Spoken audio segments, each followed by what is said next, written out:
The only possible attitude toward out-of-control desire is a declaration of all-out war. I hear so many Christians murmuring about their imperfections and their failures and their addictions and their shortcomings, and I see so little war. Murmur, murmur, murmur. Why am I this way? Make war! If you wonder how to make war, go to the manual. Don't just bellyache about your failures. Make war! He says, I'm continuing the quote, there is something about war that sharpens the senses. You hear a twig snap or rustling of the leaves and you are in attack mode. Someone coughs and you are ready to pull the trigger.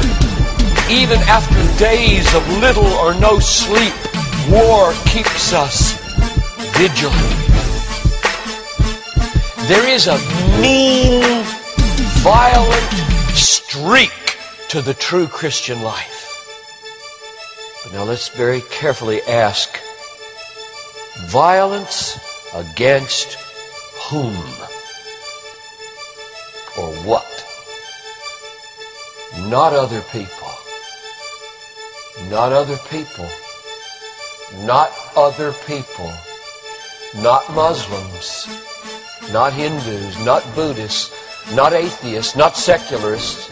Not nominal Christians. Not wives or husband or children or ornery bosses. But on every impulse in our soul to be violent to other people. Violence, a mean streak in Christianity, against our own selves. And all in us that would make peace with sin and a settling in peacetime mindset. We make war on that in us. It's a violence against all lust in ourselves. All enslaving desires for food, caffeine, sugar, chocolate, alcohol, pornography, money, the praise of man, approval of others, power, fame. This is our enemy. This is where we make war. It is a violence against all racism in our souls, all sluggish indifference to injustice in our souls, a violence against all indifference to poverty and indifference to abortion in our souls. Did you know that in the warfare of Romans, Satan doesn't show up until chapter 16. We tend to think of spiritual warfare as this little thing where you find some way to pray or some way to lay hands on or some way to do a Satan thing. Well, that's important. Believe me, that's important. We war not against flesh and blood, but against principalities and powers and world rulers of this present darkness and spiritual hosts of wickedness in the heavenly places. That's important. But you know what? It's not nearly as important as this. Because the only foothold Satan has in your life is your flesh and your sin. Nobody goes to hell because of Satan. The only reason we go to hell is sin.